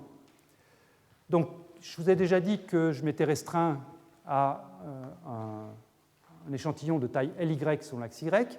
Maintenant, je vais aussi me restreindre à un échantillon de taille Lx selon l'axe X. Et je vais donc maintenant regarder combien est-ce que j'ai d'états pertinents dans un niveau de Landau associé à ça. Et pour simplifier, je vais encore une fois regarder le niveau de Landau fondamental. Ce que je vais dire pour le niveau de Landau fondamental resterait vrai pour les autres niveaux de Landau. Donc, regardons ce niveau de Landau fondamental. Donc, les fonctions du niveau de Landau fondamental dans la jauge de Landau sont, vous l'avez compris, de cette forme gaussienne selon x fois e puissance IKY, que j'ai représenté encore une fois ici. Et a priori, vous pourriez me dire, bah oui, mais K peut prendre toutes les valeurs de 0 à l'infini. K est quantifié, mais il peut aller de moins l'infini à plus l'infini. Donc xk peut prendre n'importe quelle valeur. Maintenant, si je prends un paquet d'ondes à l'intérieur de ce rectangle-là, qui représente mon échantillon, et si je me demande quels sont les états de cette forme-là qui vont contribuer de manière significative au développement de ce paquet d'ondes, si je développe ce paquet d'ondes sur la base d'états propres, quels sont les états propres qui vont avoir un coefficient non nul, eh bien, on sent très bien intuitivement, et ça peut se formaliser plus mathématiquement, on sent bien que pour qu'un état psi k contribue au développement d'un paquet d'ondes, il faut que le centre de psi k soit compris entre 0 et puis Lx sur cette notation. Si au lieu de prendre cette fonction d'onde centrée ici, j'en prenais une qui est centrée là, ou là, eh bien, il est clair que mon paquet d'ondes ici n'aurait pas de recouvrement avec cet état propre. Donc si mes paquets d'ondes sont à l'intérieur du rectangle, eh bien, les psi-k importants sont les psi-k tels que leur centre, xk ici, soit compris lui-même entre 0 et Lx, le centre de la gaussienne qui est là. Donc dire que je restreins xk entre 0 et Lx, ça veut dire que je dois restreindre mon nombre d'ondes k avec cette notation entre 0 et puis une valeur k max, qui est simplement Lx sur L2, puisque je vous rappelle que xk est écrit ici, c'est k fois L2. Donc k, d'une part, est discrétisé, et puis par ailleurs, il ne peut pas devenir négatif avec mon choix d'origine ici, il ne peut pas aller au-delà de Lx sur L2. Donc en fait, je vais avoir un nombre fini de valeurs de k pertinentes, et ce nombre fini de valeurs de k pertinentes, donc c'est simplement le k max que j'ai obtenu ici, divisé par le quantum delta k, c'est-à-dire multiplié par Ly sur 2pi. Et donc ça, quand vous faites le produit, donc comme k max est lui-même proportionnel à Lx, j'obtiens quelque chose qui est en Lx fois Ly sur 2pi L2. Et donc ce que je vois apparaître, c'est quelque chose qui est très simple, c'est simplement l'aire de l'échantillon au numérateur. Alors je l'ai fait pour un rectangle, mais là encore, on peut faire des choses mathématiquement plus sophistiquées et montrer que c'est toujours l'aire de l'échantillon qui intervient, divisé par quelque chose qui doit avoir la dimension du carré d'une longueur, qui est simplement, à un facteur 2pi près, le carré de cette longueur magnétique qui est intervenue plein de fois. Alors je peux encore réécrire ça sous une forme agréable, tout aussi agréable, qui est la suivante. Puisque la longueur magnétique L est en 1 sur racine de B, quand je prends L2 ici, j'ai du 1 sur B au dénominateur, ou si vous préférez, j'ai du B au numérateur. Donc au numérateur, en fait, ce que je trouve, c'est B fois l'aire de l'échantillon, donc le flux du champ à travers l'échantillon. Lx fois Ly fois B. Et au dénominateur, à ce moment-là, ce que j'ai, c'est simplement φ0, le quantum de flux qu'on avait déjà vu apparaître quand on avait décrit la dernière fois l'expérience de Aharonov-Bohm, enfin, l'expérience de pensée de Aharonov-Bohm. Donc cette dégénérescence, vous pouvez l'écrire comme le rapport de deux surfaces, ici, ou comme le rapport de deux flux, phi sur phi0, comme ça. Et là encore, un ordre de grandeur, de dégénérescence qu'on a quand on fait des expériences de matière condensée. Donc si vous prenez un échantillon de 100 microns carrés, un champ magnétique de 1 Tesla, eh bien, vous trouvez que cette dégénérescence vaut environ 24 000. Donc c'est une dégénérescence effectivement macroscopique. Tout ça parce que la taille de l'échantillon, donc ici 10 microns par 10 microns, disons, est grande devant la longueur magnétique qui, dont je vous rappelle, pour ce cas-là, valait 26 nanomètres. Voilà. Alors, quelques commentaires physiques sur ce qu'on vient de voir sur ces niveaux de Landau. D'une part, cette notion de dégénérescence. Donc cette dégénérescence, comme je vous l'ai dit, je peux l'écrire comme quelque chose qui est proportionnel au flux du champ au numérateur et divisé par une constante au dénominateur. Ça veut dire que si je prends un échantillon de taille donnée, quand je vais augmenter le champ magnétique, je vais avoir de plus en plus de niveaux à ma disposition. Augmenter le champ magnétique revient finalement à augmenter le nombre de niveaux possibles à la valeur minimale autorisée, qui est donc l'énergie du niveau de Landau fondamental. Ça, c'est à la base de la génération d'états fortement corrélés. On reviendra là-dessus dans des cours ultérieurs, mais je peux déjà annoncer un petit peu le résultat si je me concentre sur des particules qui obéissent à la statistique de Bose, sur des bosons. Si je prends un champ magnétique relativement faible, eh bien, j'aurai peu d'états dans mon niveau de Landau fondamental. Disons par exemple, je vais prendre 1 million de particules et j'aurai simplement une centaine d'états à ma disposition. Dans ces cas-là, c'est favorable de fabriquer un état condensé, c'est-à-dire où toutes les particules vont se mettre dans le même état. C'est la stimulation de Bose-Einstein, si vous voulez, qui fait ça. C'est le comportement grégaire des bosons qui fait que les particules ont intérêt à fabriquer un état condensé, toutes les particules dans le même état microscopique. Maintenant, si j'augmente beaucoup le champ magnétique, eh bien, augmenter le champ magnétique, c'est augmenter le nombre d'états à une particule disponible.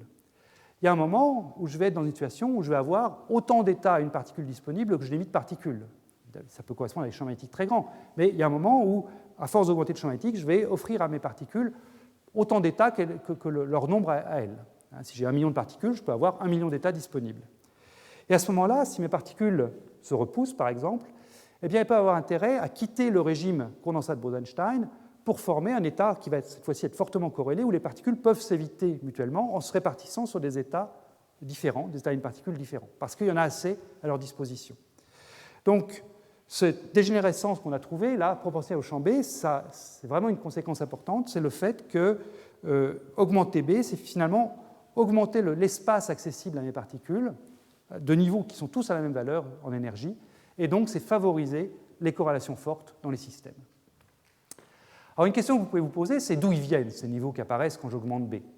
Eh bien la réponse qu'on va voir dans la suite, c'est qu'ils viennent des bords de l'échantillon. Je vais vous montrer une petite simulation qui a été réalisée par Gilles Montambeau, dans laquelle on voit très bien, quand on augmente B, d'où arrivent les niveaux. Mais pour ça, il va falloir qu'on étudie les effets de bord, donc ce sera dans la dernière partie de ce cours. Avant de passer à cette dernière partie, il y a une autre chose que j'aimerais dire, qui va aussi nous amener sur les effets de bord, c'est discuter l'originalité de cette structure au niveau de Landau. On a trouvé là, pour chaque niveau de Landau, un spectre plat.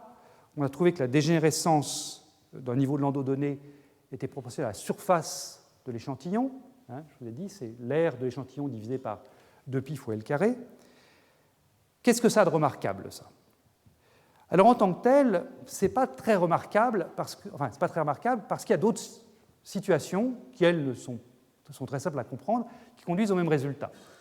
Et comme autre situation que je vous propose simplement un réseau optique carré tout bête, sans champ magnétique. Il n'est pas question ici de mettre un champ magnétique dans le réseau. Je prends un réseau carré tout bête et je me place dans la limite des liaisons fortes avec un effet tunnel qui tend vers 0.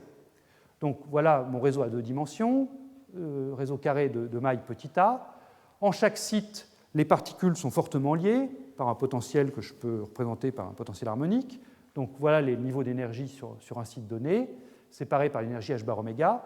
Et puis j'ai un élément de matrice tunnel pour sauter d'un site à un site voisin. Et ça, en fait, j'aurais dû le dessiner à 2 dimensions, mais ça serait devenu un petit peu compliqué. Et ce qu'on sait, c'est que quand on prend en compte donc, cet effet tunnel grand J entre sites, eh bien, on a des bandes d'énergie qui apparaissent, et on a pour ce réseau carré un spectre qui a une forme comme ça de bande d'énergie, séparé grosso modo par h bar oméga, qui est donc la pulsation sur site, enfin oméga c'est la pulsation sur site, et la largeur de la bande fondamentale, c'est simplement 4 fois J, l'élément de matrice tunnel. Et si maintenant je fais tendre J vers 0, qu'est-ce que j'obtiens? Eh bien, j'obtiens que cette bande d'énergie ici devient infiniment étroite, donc j'ai un niveau très fin, comme mon niveau de Landau fondamental. La dégénérescence de cet état-là, c'est quoi? Eh bien, c'est le nombre d'états que je suis capable de mettre là-dedans, c'est le nombre d'états dont je pars, donc j'ai un état par site, j'ai l'état fondamental ici, l'état fondamental là, l'état fondamental là. Donc j'ai une dégénérescence qui est elle aussi proportionnelle à l'aire de l'échantillon, divisée par A carré, c'est-à-dire c'est le nombre de nœuds de mon réseau que j'ai dans mon échantillon. Donc à première vue, ce que je vous ai dit pour le niveau de Landau fondamental, c'est très proche de ce que j'obtiens dans ce cas trivial d'un réseau dans la limite où je n'ai pas d'effet tunnel, où ma particule ne peut pas bouger. Dans les deux cas, j'ai une bande infiniment étroite comme état fondamental, et dans les deux cas, j'ai une dégénérescence qui croît comme l'aire de l'échantillon. Question, est-ce que c'est finalement la même chose? La réponse est non. Ce n'est pas du tout pareil de prendre ce réseau à la limite J tend vers 0 et de prendre un niveau de Landau fondamental. Et ce n'est pas du tout la même chose quand on va regarder ce qui se passe précisément sur le bord. Si je regarde ce qui se passe au centre, c'est difficile de faire une différence. Parce que, comme je vous l'ai dit, j'ai une bande d'énergie qui est complètement plate. Une bande d'énergie plate, finalement, ça veut dire quoi? Ça veut dire que rien ne se passe au niveau dynamique. Ça veut dire que si je prépare un paquet d'ondes initial sous la forme somme des CM psi n, donc un paquet d'ondes au centre de mon échantillon ici ou au centre de mon échantillon là, eh bien, si je regarde l'évolution dans le temps de ce paquet d'ondes, vous savez que l'évolution dans le temps d'un paquet d'ondes développé sur la base d'état propre de Hamiltonien, ça s'obtient en mettant simplement les puissances moins i EMT sur h bar, un facteur de phase qui fait intervenir l'énergie de l'état. Mais comme tous les états ont la même énergie, eh bien, je peux sortir cette évolution temporelle, et du coup, j'obtiens un état qui n'évolue pas, mis à part ce facteur de phase global qui est sans intérêt physique. Donc, à première vue, aussi bien ça que ça, si on regarde le cœur du matériau, il n'y a rien d'intéressant, il n'y a pas de dynamique qui se passe. En revanche, c'est là que les choses intéressantes apparaissent, c'est quand on va regarder les bords de l'échantillon. Quand on va regarder les bords de l'échantillon, je dirais ce réseau-là, il est trivial, rien ne se passe sur les bords de la même manière que rien ne se passe au centre. En revanche, et c'est ça qui va nous occuper maintenant, dans le cas du champ magnétique, là au contraire, eh bien, il y a un courant de bord qui apparaît naturellement. Ce courant de bord ne dépend pas de la taille de l'échantillon, il ne dépend pas de sa forme, c'est un courant de bord extrêmement robuste, et c'est donc une propriété topologique, et c'est donc ça qui distingue finalement les deux situations et qui fait que ça, c'est vraiment un cas intéressant, alors que ça, quand il n'y a pas d'effet tunnel, c'est un cas qui est quasi trivial et sans intérêt physique. Donc, s'il y a une morale à tirer de cette diapositive et de la précédente, c'est que les propriétés d'un système ne se résument pas à son spectre. Il faut aussi aller regarder les états propres. Il ne suffit pas de connaître les énergies propres pour dire si un système est intéressant ou pas. Ces deux systèmes-là ont la même structure en niveau d'énergie, enfin, même niveau d'énergie, oui, et ils ne sont pas du tout équivalents. Et c'est ce que je voudrais maintenant vous montrer en regardant les états de bord. Donc, ce qui va nous intéresser, là, c'est montrer qu'il y a un mouvement chiral, on va voir, et un courant quantifié associé à ce bord. Donc, mettons un bord à notre échantillon.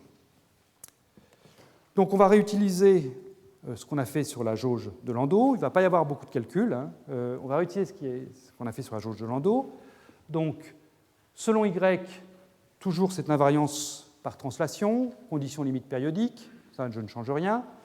Et selon X maintenant, eh bien, je dis vraiment que mon échantillon est borné par un potentiel V de X qui est comme ça, donc potentiel qui est plat sur la plus grande partie de l'échantillon, et puis qui remonte sur les bords en plus Lx sur 2 et en moins Lx sur 2, comme cela.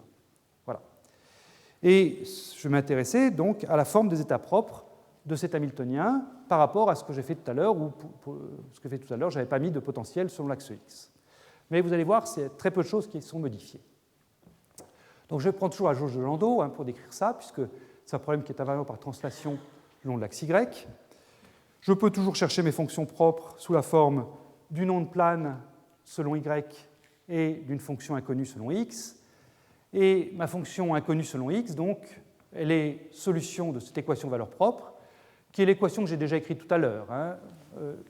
Dérivée seconde de psi-k, ce terme harmonique avec le décentrage de la variable x au point xk. Xk, je vous rappelle, est toujours écrit ici. Ça, c'est la prise en compte du potentiel vecteur qui est là, qui m'a donné ça. Je rajoute à ça le potentiel v de x qui confine ma particule. Et puis ça, c'est donc égal à e psi k. Voilà, équation que je dois résoudre. Alors, on va donc faire des choses simples. On va faire une théorie des perturbations élémentaires. Donc, je vais supposer, pour que cette théorie soit valable, que v de x varie lentement ici, à l'échelle de ma longueur magnétique petit l, qui, je vous rappelle, est la taille de l'état fondamental de l'oscillateur harmonique dans le problème de pulsation ωméga c. Donc voilà, j'ai écrit cette équation valeur propre ici. On fait une théorie, comme je vous dis, une théorie des perturbations. Donc on fait un développement limité de v de x sur l'extension typique d'une fonction d'onde qu'on a trouvée tout à l'heure. Donc je linéarise mon potentiel v de x, mon potentiel qui confine ma particule, le bord de l'échantillon, comme v de xk, donc au centre de l'oscillateur xk, plus le terme du premier ordre, donc une force linéaire, enfin une force constante, pardon, moins v' fois un terme linéaire x moins xk. Voilà, donc linéarisation toute bête. J'injecte cette chose-là là-dedans, et qu'est-ce que j'obtiens? Eh bien, comme je pars d'un potentiel harmonique, je lui rajoute un potentiel linéaire. Quand on fait ça, on obtient de nouveau un potentiel harmonique, ça c'est bien connu, c'est vrai en physique classique, simplement ça va changer le centre de l'oscillateur. Mon oscillateur ici était centré en xk, et là maintenant il va être décentré, et il va être décentré d'une quantité qui est proportionnelle à la force qui agit sur la particule, donc moins v' xk divisé par m oméga c carré. Donc je remplace dans cette équation-ci donc ça plus v de x, ça devient simplement mon oscillateur décentré d'une quantité qui dépend de v' de xk. Voilà. Et plus un terme constant, v de xk, qui ne va pas me servir, qu'il faut garder si on veut faire des choses bien, mais qui ne va pas me servir. Donc voilà, j'ai fait un petit dessin là de ce qui se passe. Donc, si je reprends mes états que j'avais tout à l'heure, pour les états qui sont dans la partie où le potentiel est à fond plat, là, aucune inquiétude à avoir. V' est nul, le potentiel est constant, donc il n'y a pas de force qui agit sur la particule, l'oscillateur n'est pas décentré, il reste au même point. En revanche, si je prends un oscillateur qui était initialement ici, là j'ai une force qui est négative, V' est croissant, donc, enfin V' est positif, V est croissant, donc la force est dirigée comme ça, et donc mon oscillateur, au lieu d'être ici, se décale légèrement de cette quantité delta xk que j'ai écrite ici, moins V' sur m oméga c carré. Question, y a-t-il une vitesse associée à ces états décalés? Pour les états non décalés, la réponse est non. Il n'y a pas de vitesse, c'est ce qu'on avait calculé tout à l'heure. Il y avait compensation entre le terme P et le terme moins QA. Enfin, le terme QA, compensation entre P et QA. Maintenant que je décale mon oscillateur, est-ce qu'il y a une vitesse associée à ces états décalés? La réponse est oui. Si vous reprenez exactement l'analyse qu'on a faite tout à l'heure, je ne vais pas refaire le calcul, donc je réinjecte le P-QA dans l'expression de mon opérateur vitesse, et je recalcule la valeur moyenne sur la densité de probabilité associée à psi k. Eh bien, je dois donc, comme tout à l'heure, faire apparaître l'intégrale de psi k au modulo carré fois x moins xk. Je vous rappelle que x provient du terme en QA et que xk provient du terme en P, d sur dy.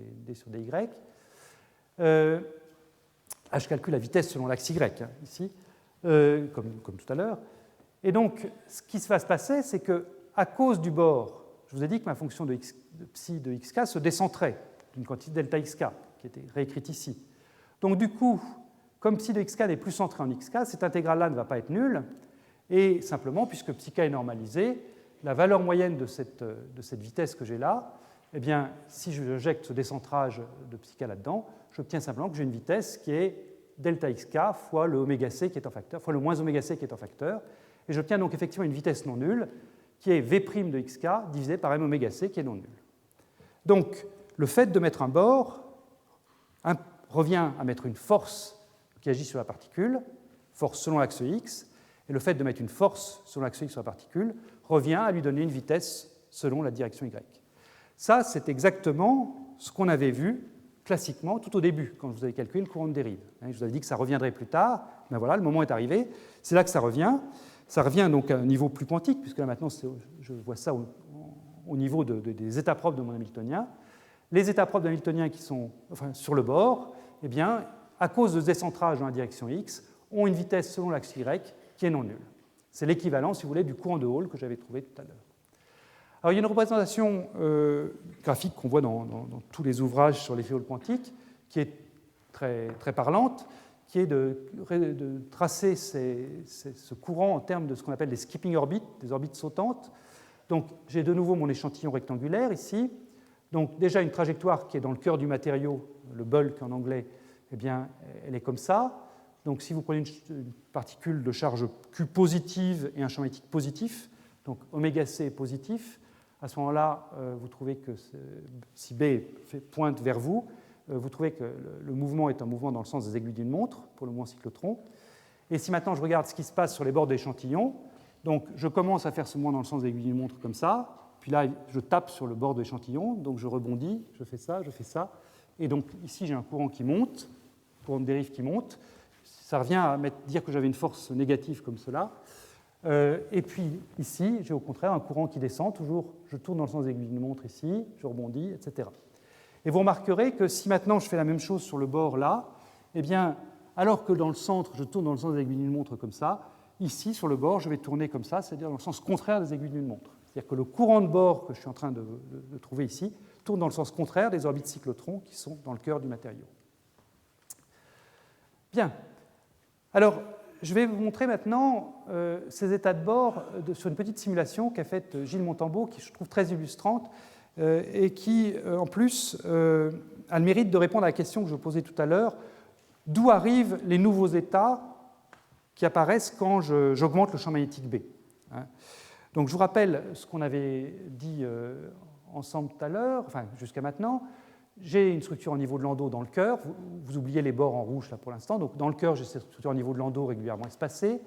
Donc H bar oméga c, la puissance du cyclotron, je vous rappelle, est proportionnelle au champ magnétique B. Donc cette chose-là va être proportionnelle à B. Quand je vais augmenter B, l'écart entre niveau de Landau va augmenter.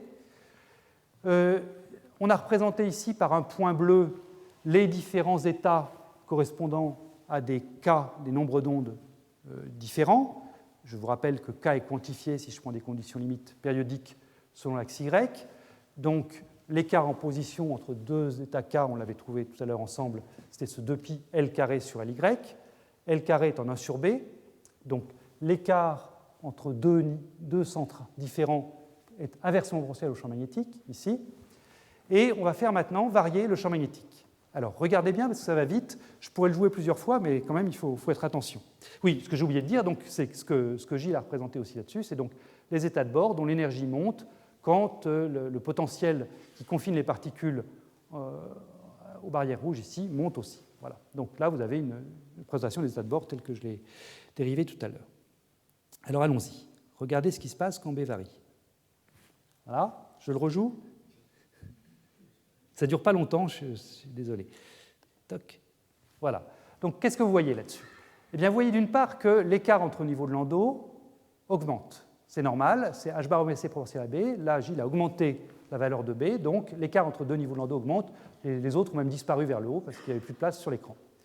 Et puis, ce que vous voyez aussi, c'est donc que l'écart entre deux points ici, et qui est proportionnel à 1 sur B, a diminué. Ça, c'est ce que je vous ai dit tout à l'heure, c'est que quand j'augmente mon champ magnétique, je mets de plus en plus j'ai de plus en plus de niveaux d'états propres qui apparaissent dans le niveau de Landau fondamental. Et d'où viennent ces états propres? Eh bien, vous le voyez sur la simulation. Ils viennent effectivement des bords. Hein. C'est-à-dire que si vous suivez un point donné, je le rejoue une dernière fois, si vous suivez un point donné, eh bien, ce point vient des extrémités. Donc, ça répond à la question qui était restée en suspens. D'où viennent les états propres? Eh bien, c'est des états de bord qui sont, quand j'augmente le champ magnétique, réintégrés dans le cœur du matériau. Et puis, il y a des nouveaux états de bord qui apparaissent à des cas plus élevés. Voilà. Donc maintenant, eh bien, on peut regarder comment ces choses se réalisent en pratique. Et la première chose que je voudrais décrire, c'est ce qui se passe dans les échantillons des féoles. Je ne vais pas du tout faire un cours sur les féoles en matériaux, hein, ce n'est pas du tout mon propos, je ne suis pas la personne compétente pour faire ça, mais je voudrais quand même illustrer les concepts qu'on vient de voir sur ces échantillons de physique du solide. Donc, je vais modéliser les échantillons de manière très très simple, et j'indiquerai sur un transparent tout à l'heure quelles sont les simplifications que j'ai faites et comment est-ce qu'il faudrait faire pour aller au-delà. Donc, pour l'instant, mon échantillon, je suppose qu'il a la forme suivante. Donc, mon gaz à deux dimensions, enfin mes particules chargées, bougent dans le rectangle vert qui est ici, et puis je connecte à ce rectangle vert deux électrodes que je suppose idéales, et je vais dire dans un instant ce que ça fait. Je suppose par ailleurs que donc, mes électrons sont des fermions, gaz de Fermi, sans interaction, donc là encore c'est une approximation forte, et à température nulle, c'est-à-dire que une fois que j'ai identifié les états propres de mon système, eh bien, je les remplis un par un jusqu'à un certain niveau qui correspond au niveau de Fermi, et il n'y a aucune excitation au-dessus de ça.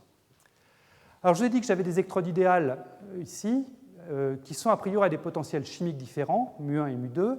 Ce que j'appelle une électrode idéale comme mu1 ici, c'est une électrode qui est capable de fournir autant d'électrons qu'il faut pour atteindre l'état d'équilibre thermodynamique. Alors en l'occurrence, ça veut dire quoi ici? Eh bien, comme j'ai un courant de bord qui va circuler comme ceci vers le haut à droite et vers le bas à gauche, eh bien, cette électrode mu1 elle est capable de fournir autant d'électrons qu'il faut pour garantir que le potentiel chimique mu1 est le même tout le long de ce bord-là. Et puis de la même façon, cette électrode mu2, là, elle est capable de maintenir un potentiel chimique mu2 égal à son propre potentiel chimique tout le long de ce bord du bord gauche, ici. Et si jamais, par exemple, donc je vais prendre dans ce qui va suivre mu1 plus grand que mu2, donc ici, je vous ai dit le potentiel chimique, c'est mu2. Si jamais j'avais un électron qui était produit par une collision à une énergie supérieure à mu2, donc supérieure au niveau de Fermi que j'ai là, eh bien automatiquement, cet électron va directement là et est absorbé par l'électrode mu1. Alors maintenir ça, ce n'est pas trivial, hein, ça nécessite de processus dissipatifs, et en particulier sur les points encerclés de rouge, là, il y a de la dissipation qui se produit pour que les électrodes puissent maintenir ce potentiel chimique constant égal à mu1 sur le bord droit de l'échantillon et constant égal à mu2 sur le bord gauche de l'échantillon. Alors, comment est-ce que maintenant mes niveaux vont se remplir?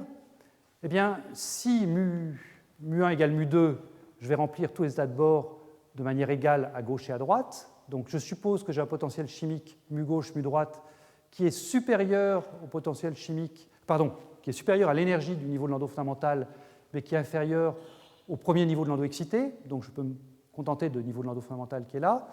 Si les deux sont égaux, je les remplis à la même hauteur des deux côtés. En revanche, si j'ai mis, je vais enlever une petite flèche, si j'ai mis un potentiel chimique mu1 plus grand que le potentiel chimique mu2, une différence de potentiel entre mes deux électrodes, et bien donc mu1, c'est-à-dire mu droit, sera plus grand que mu2 égale mu gauche. Donc si je fais cette coupe de l'échantillon et que je trace donc le remplissage de mes différents états, donc chaque point, encore une fois, ça correspond à une valeur de K donnée, hein, maintenant je pense que vous avez compris. Donc je vais remplir à droite un petit peu plus que je remplis à gauche, j'aurai mu droit ici qui sera plus haut que mu gauche, et la question que je me pose maintenant, c'est est-ce qu'il y a un courant associé sur le bord droit et un courant associé sur le bord gauche qui vont être différents? si jamais j'ai un courant à droite et à gauche qui sont différents, ça veut dire que globalement, j'aurai un courant qui circulera dans mon échantillon, c'est-à-dire que ce J-là passera comme ça essentiellement, et puis ressortira là, et puis j'en aurai un petit peu moins qui circulera dans le bord gauche. Donc regardons ce que vaut le courant sur le bord droit de l'échantillon et ce que vaut le courant sur le bord gauche. Donc le courant sur le bord droit, c'est quoi? Eh bien, ça va consister à dire j'ai une particule par état peuplée, par point noir, là, chez des fermions, donc j'en mets un par état. Donc je vais sommer sur les différents états peuplés à droite, je vais sommer simplement les vitesses, divisé par 1 sur Ly. Ce qui m'intéresse, c'est un courant de particules, donc c'est une quantité ça mesure en nombre de particules par seconde, donc c'est le quotient entre une vitesse et puis une longueur, donc c'est Vy de k divisé par Ly, et je fais la somme pour le bord droit sur tous les états de bord qui sont là, peuplés. Et je fais la même chose à gauche. Et donc le courant total, encore une fois, c'est Jy droit moins Jy gauche, ce sera donc la différence entre ce que je vais trouver ici et ce que je vais trouver là. Donc regardons comment est-ce que le calcul peut se faire. Donc j'ai réécrit encore une fois la même chose ici, mon dessin, la somme que je dois faire.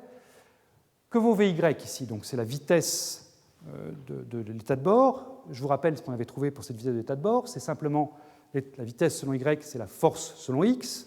Donc c'est moins V' X sur m oméga C.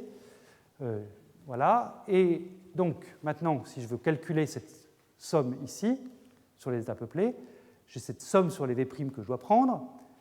Je peux remplacer la somme discrète par une intégrale, si mes différents états sont suffisamment proches les uns des autres. Donc je remplace cette somme par V' par l'intégrale de V' dx, donc l'intégrale qui porte sur cette partie-ci de l'échantillon. Et l'intégrale de V' dx, V' c'est simplement la dérivée par rapport à x, donc ça c'est simplement l'intégrale de dv. Donc l'intégrale de dv c'est quoi? Eh bien, c'est la valeur du V maximum qui est peuplé ici, donc mu droit, moins la valeur du fond ici qui est h bar oméga c sur 2. Même chose à gauche, mais simplement ici j'aurai mu gauche moins h bar oméga c sur 2. Et le courant total, c'est simplement la différence entre le courant droite et le courant gauche, c'est donc simplement mu d moins mu g sur h. Résultat d'une simplicité biblique, le courant total qui passe dans mon échantillon, c'est simplement la différence de potentiel entre le bord droit et le bord gauche de l'échantillon divisé par la constante de Planck. Alors ça, ce n'est pas la version avec laquelle vous la trouverez dans les livres sur les féoles quantiques, parce que ces livres sur les féoles quantiques, on parle en grandeur électrique. Donc plutôt que de parler en courant de particules, comme moi je l'ai fait, de compter en nombre de particules par seconde, on compte en ampères, donc on multiplie ce courant de particules par Q. Et par ailleurs, plutôt que de calculer en potentiel chimique, on parle en potentiel électrique mesuré en volts, donc on divise mu d moins mu g par Q. Et à ce moment-là, cette relation Jy égale mu d moins mu g sur H, eh bien on l'a réécrit sous la forme IY, courant selon Y, mais courant électrique, égale une conductivité sigma xy fois un potentiel Vx. Et cette conductivité, donc, elle s'écrit, au lieu de s'écrire 1 sur H ici, elle s'écrit Q2 sur H, où on voit apparaître donc la fameuse résistance de Hall, H sur Q2 égale 25 kΩ. Et donc ça, c'est une forme qui est remarquable, puisque ça nous dit que ce courant de bord, finalement, est quantifié. C'est-à-dire que quelle que soit la forme de l'échantillon qu'on prend, finalement, quelle que soit la densité d'électrons que je prends, pourvu que j'arrive à mettre mes potentiels chimiques mu d, mu droit et mu gauche entre les deux niveaux de Landau, le niveau de Landau fondamental et le premier niveau de Landau excité, eh bien, je sais exactement le courant qui va apparaître, enfin, je connais exactement la conductivité, c'est-à-dire si je connais la tension, je connais le courant qui va apparaître. Donc ça, c'est absolument remarquable. C'est malgré tout une idéalisation forte d'une situation réelle. C'est-à-dire que s'il n'y avait que ça, rien de ce que je vous ai dit est faux, mais s'il n'y avait que ça, les manips des féoles ne marcheraient pas aussi bien. La raison en est que ce n'est pas du tout évident de réaliser cette situation où mu droit et mu gauche sont effectivement entre le niveau de Landau fondamental et le premier niveau de Landau excité. Et c'est important d'avoir ça, parce que si jamais je monte trop mon niveau de Landau, si je monte trop ce potentiel chimique à droite, eh bien je vais commencer à peupler le premier niveau de Landau excité, et là tout mon argument sur les courants de bord ne va pas s'appliquer. Eh bien, ce n'est pas du tout évident de maintenir ça, parce que, vous voyez, ce qu'il faut, donc, c'est cette inégalité-là, avoir mu gauche-droit compris entre h bar oméga c sur 2 et 3h bar oméga c sur 2. Et ça implique d'avoir un champ magnétique extrêmement bien contrôlé. Si jamais mon champ magnétique a la bonne valeur pour que j'ai ça, d'accord, supposons que j'ai su le faire. Supposons maintenant que mon champ magnétique diminue un petit peu. Qu'est-ce qui va se passer? Je sais que si mon champ magnétique diminue un petit peu, je vais perdre des états. La dégénérescence va diminuer. J'ai des états qui vont s'enfuir sur le bord. Donc du coup, si je dois remplir, si j'ai un certain nombre d'électrons à mettre, et si je dois remplir dans mon matériau, et si je dois remplir ces états, eh bien comme je vais perdre des états ici, je vais être obligé d'aller remplir des états sur le bord ici, à droite et à gauche, et c'est là que je vais commencer à peupler le niveau de l'endos excité. Donc c'est quelque chose qui n'est pas du tout robuste, là, tel que je vous l'ai décrit. Il y a très peu d'états de bord à ma disposition, dans un échantillon de taille macroscopique, pour accommoder des variations importantes de champ magnétique.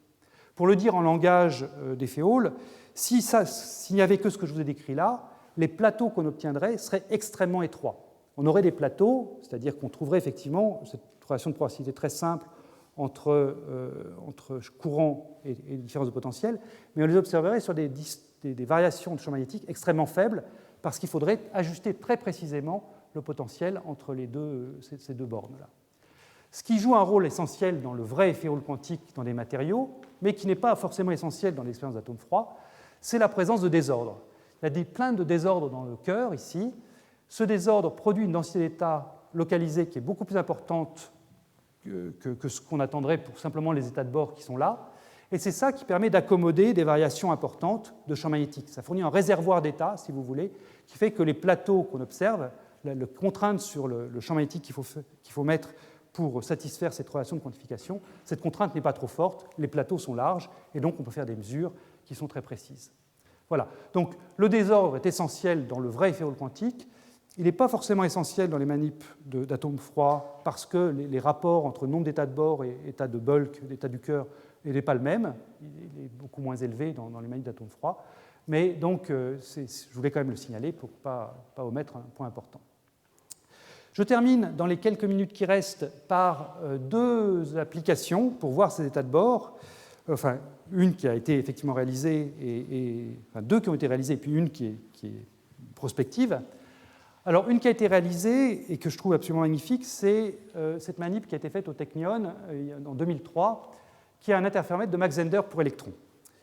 Là, vous allez reconnaître exactement ce qu'on a décrit jusqu'à maintenant. Vous avez une source, donc une électrode qui va émettre des électrons.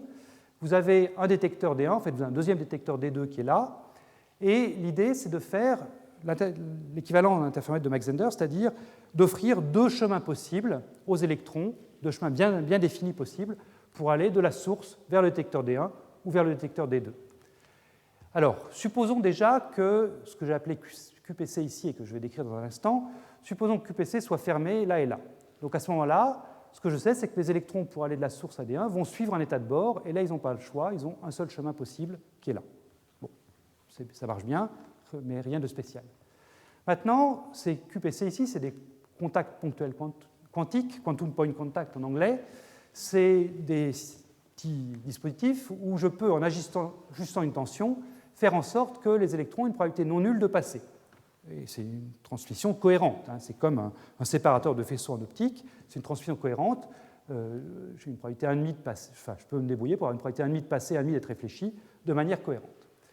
À ce moment-là, quand je les ouvre, c'est quantum point contact. Et bien à ce moment-là, quand un électron arrive ici, il peut soit suivre le chemin initial, soit être transmis, faire ça, et puis éventuellement aller au détecteur D1. Donc j'ai deux chemins possibles pour arriver en D1.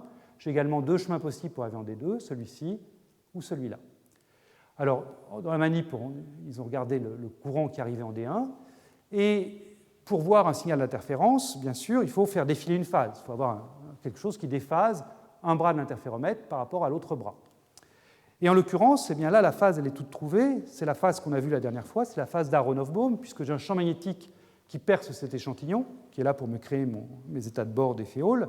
J'ai un champ magnétique, donc j'ai un déphasage, qui est le déphasage qu'on a vu la dernière fois, qui s'écrit 2π fois phi sur phi 0, flux du champ magnétique d'un échantillon divisé par le quantum de Fleu, qui valait dans cette expérience-là environ 60 000. Donc c'est énorme, il y a une énorme différence de phase entre le bord droit et le bord gauche, et c'est ça qu'il s'agit de mettre en évidence. Alors comment est-ce que ça a été mis en évidence? Eh bien, il y a eu deux manières, mais je vais juste décrire les points bleus qui sont sur ce graphe. Si vous avez des questions sur les points rouges, je y répondrai. On fait, pour les points bleus, défiler le champ magnétique. En fait, on le fait défiler de manière naturelle, c'est-à-dire que le champ magnétique est créé par des courants permanents dans des supraconducteurs, mais sur l'échelle de l'expérience qui dure quelques heures, le courant diminue lentement, pas beaucoup, hein. Le champ magnétique vaut 5 Tesla environ, et sa variation horaire, c'est 0,1 millitesla par heure, donc c'est une toute petite variation. Et comme on part d'un phi sur phi 0 énorme de 60 000, eh bien, à l'échelle de quelques heures, on perd 3 ou 4 quantas de flux là-dedans, donc on passe de 60 000 à 59 996, si vous voulez. Et à ce moment-là, eh bien, ça suffit pour faire défiler les franges de 4 fois 2π. Et donc, on voit comme ça la courbe bleue défiler de manière superbe, avec un très bon contraste dans cet interféromètre. Donc ça, c'est une très belle illustration, je trouve, de ces états de bord, parce que si les électrons, au lieu de suivre gentiment les bords, ils passaient un peu n'importe où dans l'échantillon, il est clair que toutes ces trajectoires différentes se déphaseraient les unes avec les autres, et là, à ce moment-là, on n'aurait absolument pas ce beau signal modulé qu'on obtient quand on varie le flux du champ B. Donc c'est vraiment une illustration, je trouve, directe de cette notion d'état de bord, qui ressemble beaucoup à ce qu'on ferait avec des guides d'onde en optique. Deuxième application, mais là je me contente de le flasher, c'est la couverture de Physics Today de ce mois-ci. C'est arrivé il y a 3 jours dans les laboratoires. Couverture de Physics Today de mi-2013, dans lesquelles on a cette fois-ci des guides d'onde pour photons, dans lesquels on met une certaine chiralité. Je ne rentre pas dans les détails parce que ce n'est pas facile à décrire simplement en 2 minutes, mais avec ces guides d'onde pour photons, donc on injecte des photons disons, dans un coin de l'échantillon, et selon la chiralité qu'on a mise, on voit que les photons suivent ce bord-là ou au contraire font tout le tour pour ressortir là. C'est des très jolies expériences aussi. Il y a eu d'autres expériences également faites en Israël. Ça, c'est des manips faites au NIST. Et puis, je termine par une proposition, cette fois-ci, quelque chose qui n'a pas été fait, mais qui montre l'intérêt des atomes froids pour étudier toute cette physique topologique. C'est donc une proposition qui a été faite dans cet article par Nathan Goldman et collaborateurs, publié l'an dernier, qui consiste à dire, supposons qu'on a su réaliser un champ magnétique artificiel avec des atomes froids, ça nous occupera dans les cours qui vont suivre, donc supposons que ça marche, eh bien, il y a une chose qu'on sait faire avec des atomes froids qui n'est pas évidente à faire avec des échantillons des fioles quantiques, c'est de varier brusquement et de manière importante le potentiel de confinement pour nos atomes. On peut passer brusquement d'atomes qui sont confinés dans un petit volume ici, une petite ellipse qui est là, à un volume beaucoup plus gros, par exemple ce disque-là. En jouant avec des faisceaux laser désaccordés sur le bleu qui repoussent les atomes, eh bien, on peut forcer les atomes soit à rester dans cette zone-là, soit on leur offre la possibilité d'occuper tout le disque qui est là. Et ce qu'on a obtenu dans cette simulation, donc encore une fois, ce n'est pas une expérience, on espère que l'expérience va venir, mais pour le moment, c'est une simulation. Donc on est parti de fermions sans interaction localisés sur le bord de l'échantillon, là, ici. Et puis à un instant t égale 0, on a coupé le potentiel de confinement. Et voilà ce que donne la solution de l'équation de Schrödinger, donc qui révèle donc, du coup, la présence d'états de bord. Eh bien, on voit que dès qu'on coupe le confinement sur le bord violet de l'échantillon, là, on a cette chose-là qui apparaît. Et puis si on va plus loin, ça continue comme ça. Donc ça révèle quoi, ça? Ça révèle d'abord qu'il n'y a pas d'étalement dans le cœur. Rien n'empêche aux atomes qui sont ici d'aller dans le cœur. Il n'y a pas du tout de force de confinement.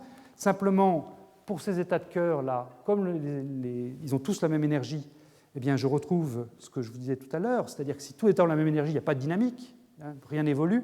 Donc, bien que les atomes, il n'y a rien qui leur empêche de passer de là vers le centre du disque, eh bien, ils ne le font quasiment pas. Vous voyez, ça reste très très faible ici, simplement parce qu'on prouve ici, si vous voulez, graphiquement, que le spectre de Landau est plat. Et puis en revanche, eh bien, on voit que les atomes s'étalent sur le bord, donc il y a bien des états de bord, et ils s'étalent sur le bord de manière chirale, c'est-à-dire qu'ils partent vers le bas, mais ils ne partent pas vers le haut. Donc ça prouve à la fois la présence d'états de bord dispersifs, et puis le fait que ces états de bord donc, soient associés à une circulation dans un sens de l'échantillon et pas dans l'autre. Voilà. Donc j'aime bien ces 3 figures parce que je trouve qu'elles résument, si vous devez garder simplement une image en tête du cours d'aujourd'hui, je crois qu'elles résument bien ce qu'on a vu dans le cours, à savoir le spectre plat dans le cœur et ces états de bord qui révèlent une topologie non triviale via leur chiralité. Voilà, je m'arrête ici et puis donc rendez-vous d'ici une demi-heure pour le séminaire de Céline Yochim. Merci. Merci.